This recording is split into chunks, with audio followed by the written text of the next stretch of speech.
దేశ సంపద కలిగినటువంటి బొగ్గులన్నింటినీ కూడా ప్రైవేటీకరణ చేయాలనేటటువంటి ఆలోచనతోనే ఈరోజు ముందుకు పోతున్నటువంటి పరిస్థితి ఉంది.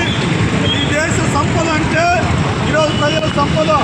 ఈ ప్రజల సంపదను సంపాదించినటువంటి బొగ్గులన్నీ ప్రైవేటీకరణ చేయడం కోసం ఈరోజు ఈ తెలంగాణ రాష్ట్రాన్ని వేదికగా మార్చుకున్నటువంటి పరిస్థితి ఉంది.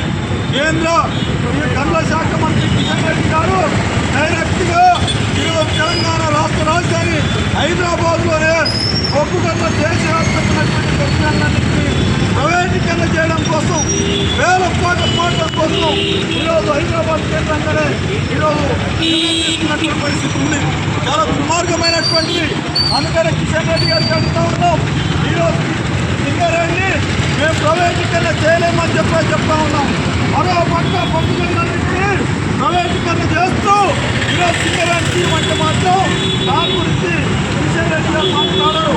కిషన్ రెడ్డి గారు బొగ్గు గనుల ప్రైవేటీకరణ సింగరేణి ప్రైవేటీకరణ గురించి మాట్లాడమంటే ఆయన సింగరేణిలో అవకతవకలు జరిగినాయని చెప్తా ఉన్నారు. శాఖ మంత్రి కేంద్ర మంత్రి మీ ప్రభుత్వమే అధికారంలో ఉంది. మరి ఎందుకు మంత్రి కిషన్ రెడ్డి గారు కోరుకుంటున్నటువంటి పరిస్థితి ఉంది. చాలా దుర్మార్గమైంది. అందుకనే ఇవాళ ఈ మోడీ ప్రభుత్వం ఇవాళ సమాధానం చెప్పాల్సిన బాధ్యత ఉంది. ఈరోజు దేశ సంపదను ఈ